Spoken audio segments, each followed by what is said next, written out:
Band-maid, baby metal, love bites, scandal, pretty much every single band we cover on this channel has a female lead singer. And today we're going to address the elephant in the room musically, scientifically, visually and honestly. So let's go there. Hi everyone, welcome back to Japan, where since the original iteration of this channel started back in January of 2019, most of the bands we've covered, most of the artists, have had female singers. And you know what, if you've been following this channel as well, that means you've probably been enjoying the same bands that I have. But there's a few reasons for this, and I'm going to go through all of them. However, I'm going to start at an angle that perhaps it would be easy to overlook, which is the genuine justification behind why I actually do prefer female singers, why I find them more interesting. Yes, we're going to start on a sort of semi-musical, semi-scientific explanation for why I really enjoy female singers.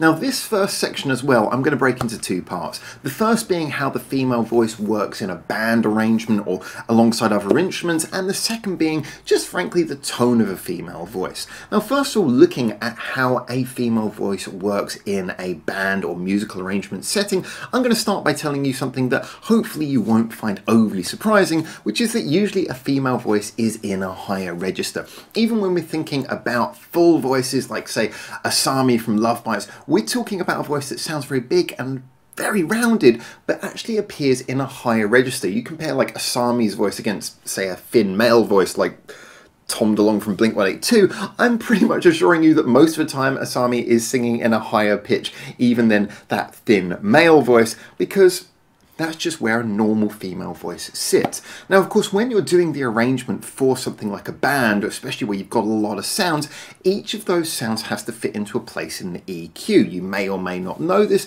but the sounds are often tailored to fit into a place where they stand out prominently. Now, obviously, you know, you have your kick drum very low down, you'll have your bass fitting into a point there. If you actually listen to a bass guitar live, there's a lot of tones coming out of it, but usually in a mix, it's mixed to sort of stand out and have its peaks mostly in a place above the kick drum, but below a lot of the other instruments, most of the other instruments. And then as you get into the higher ranges, where does everything fit? Well, if you're looking at something like rock music, which, you know, a lot of the contemporary music we talk about here does have guitars, is quite rocking or has quite a lot of energy, where do you want that guitar to be? Well, I would say the best place to have it is in a very high energy place, like say in the middle of the music, where it really kind of has that mid-tone rocking sound. And the voice is nicer to have higher up. Now, our ears are naturally drawn towards mid-range tones that are kind of nearer to the tone of what we usually hear when we're talking to people. That's what our ears are attuned to. That's why it's the middle of our hearing frequency. However, I would say that I like to have the focal point, the voice, being in a slightly higher place because of the fact that obviously in singing it's not like normal talking. You want an energy to be projected, a sort of a power. You know, naturally when people sing, they sing with more energy than they talk. They're conveying an emotion, and so I prefer, and I think a lot of people perhaps agree with this subconsciously or not, to have the voice in a slightly higher register and to have instead in that mid-register more sounds like the guitar. Maybe you could have some of the drum kit in there as well. You know, the sort of energy really being pushed through and the chords and everything being pushed through in the mid-register, but having the actual narrative, the bit that your ears follow as, if you like, well, the voice, the bit which conveys the melody, being actually on top of that. And this is where a female voice works quite well, because a lot of the time with a male voice, when you have a male rock singer, the voice is obviously much nearer to that mid-range, which means where do the guitars go? Sometimes you have some bands who mix the guitars higher and above the voice. So when you listen to rock guitars, sometimes in quite heavy rock bands, if you really concentrate on them, a lot of the frequencies are not as you think, sort of da-da-da-da-da, low pitch. They're actually quite high when you listen to it. Even if the notes are quite low, you're hearing very high frequencies coming out of the guitar in a lot of male sung songs. Or you get ones where they do mix the guitars very low, but then the whole song is very much down in the lower frequencies. You know, the only things really up high are the high registers of the drum kit. As a general, I feel that when you have a male voice in a band with a lot of instruments, there is less room to put things. Things don't really fit as well. As a general, I tend to find that male voices in rock songs or most contemporary music, you don't find that you end up with as much of a dynamic and interesting mix. You know, everything just seems to have more of a place for a female voice. So that's one of my first reasons. Now this might be a little bit late to add it, but I should probably add at this point that as much as I'm trying to be subjective, as you probably noticed, a lot of this is going to be slightly tinged by personal opinion, because what we all like is always going to be subjective. I'm just trying to reason it out. So as always, get in the comments and tell me what you think, if you agree or disagree. But you know, I'm going to try and keep on explaining this as best as I can by moving on to the next part, which is basically why the female voice, even a cappella, is more appealing to me. And again, to explain this, we have to move into a slightly, I guess you could say, musical scientific area, because as mentioned, female voices, as a general, are in a higher register. And I did say previously that I like this because obviously it conveys more emotion, it sounds more passionate, it sounds more emotional, but there is another element to it as well, because the voice is the thing you're following. Whatever type of music it is, you'd usually expect if there is a lead singer, that is the focal point, that is the lead of the song, it is the main melody. And therefore you want it to not only be clear, but you also want it to be detailed and interesting. Well, with a female singer, because they sing in a higher register, what does a higher frequency actually mean scientifically? If you look at a higher frequency on an oscilloscope or anything, it's more waves happening in a certain period of time. Or in other words, it's more detail, it's more information. If you look at the way that radio waves and various things work, higher frequencies of any form of information being sent through the ether means more data. And yes, I know I'm using that sort of rather hyperbolic explanation, but yes, higher frequencies means more data, and it therefore is the same with sound. If you've got a higher frequency sound, there is more detail, there is more nuance that you can project within that sound. We do often think of high-pitched singers when we think thin. It is a natural association. Oh, you imagine, you know, you kind of think of like the high-pitched, I guess, AKB stereotype singer, and you think, oh, it's thin. It's not like if you have a big, deep operatic voice.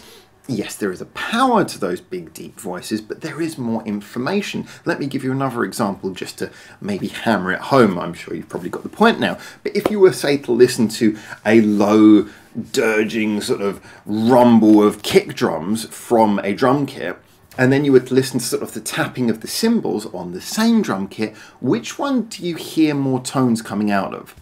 The kick, you could say the kick drum, or with the kick drum, it sort of has a rattle, you can hear the body, but those rattling sounds are the higher pitched sounds coming off of it. As a general, this tone that the kick drum is intended to convey is a low one that doesn't have much detail, just impact. The higher registers, there's more detail, there's more tone. And, you know, okay, it might only be a few semitones to an octave between a male and a female voice, but I tend to find that when I'm listening to female singers, I hear more tone. And even if it's a 1 octave difference, 1 octave is twice as many waves in the same period of time. It's literally twice as much detail. So, yes, I do actually think that having the main focus of your song being a female voice gives you room to have something much more tonally interesting.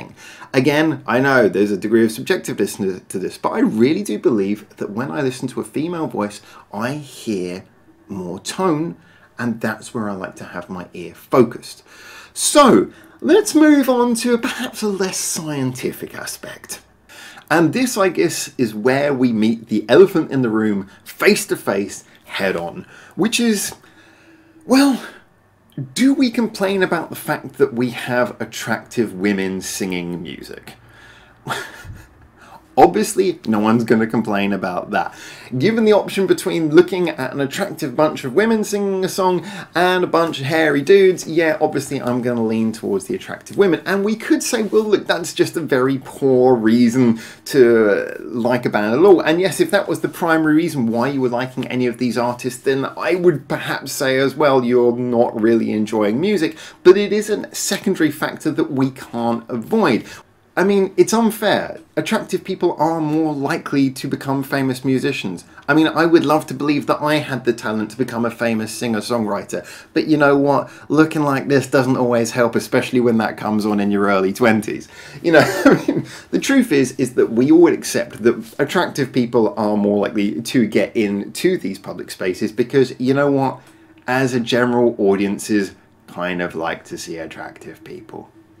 So, I don't think there's anything negative about the fact that, you know, when we see these bands, they are good looking. The question is, does them being good looking detract from them being able to do the music that we enjoy? Well, first of all, I think there's so many good musicians out there, especially I would say with a bit of bias in Japan, that, you know what, there is just a plethora of musicians out there making fantastic music, and so I don't think that we would be listening to bands who weren't capable of doing it. You could say that that kind of thing, maybe idol groups, they're just really, it doesn't matter if they're good at singing, just employed to be idols. But when we look at the bands we're looking at, I don't think you could name a single band that we cover on this channel who are only there because they're attractive. Yes, being attractive probably helps, but I mean, anyone who's going to tell me the band-maid, the singer-songwriter band are only there because of the way they look, I don't believe that for a minute. You have, like, Miku put together the image of the band, thought it all out, she learnt her instrument, they're all talented musicians.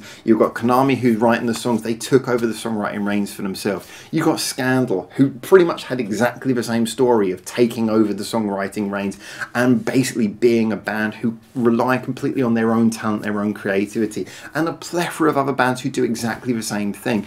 But... hashtag no bias. We're here for the music, and you know what? I wouldn't be running a channel talking about it and enjoying all these new releases if I didn't think that this was the music I wanted to listen to. And boy, look at some of the music that's come out recently. I think that, you know, we don't have anything to worry about here. So in conclusion, what does it really come down to? Well, from a musical perspective, I think that the female voice works into a lively and interesting arrangement and set of EQs in the studio better than a male voice. I think that the female voice, well, I can pretty much show you on the oscilloscope that the female voice can convey more detail and therefore is ultimately, in my opinion, more tonally interesting than the male voice. And I think, do you know what? If a band is good looking as well, so long as they're doing their job, which the proof is in the pudding, every time we listen to, should I extend that metaphor, every time we eat the pudding? Every time we listen to their music and thus eat the pudding, the proof is there. They are doing exactly the job. So I think we're getting everything we want from them. And of course, I will cover male-led bands. Just that's where my preference lies, is usually with female singers, usually with that sound. And therefore, I hope this has been a nice little interesting guide. I thought it was a good point to address this issue head on and really talk about it, because otherwise it just looks like kind of a creepy, like, does he know that he only ever reviews women? You know, that kind of thing. I thought this would be a nice thing to address head on and really talk about, and thus that's my little slice of cake on that. As always, I'm looking forward to seeing there's so many metaphors in this, really weird food metaphors. What am I talking about? As always, I'm looking forward to seeing your comments below this video. As always, if there's any points that you wish to debate or wish me to explain more about, then do let me know. And until I hopefully see you very soon in Japan for the next one of these, for now, ciao ciao.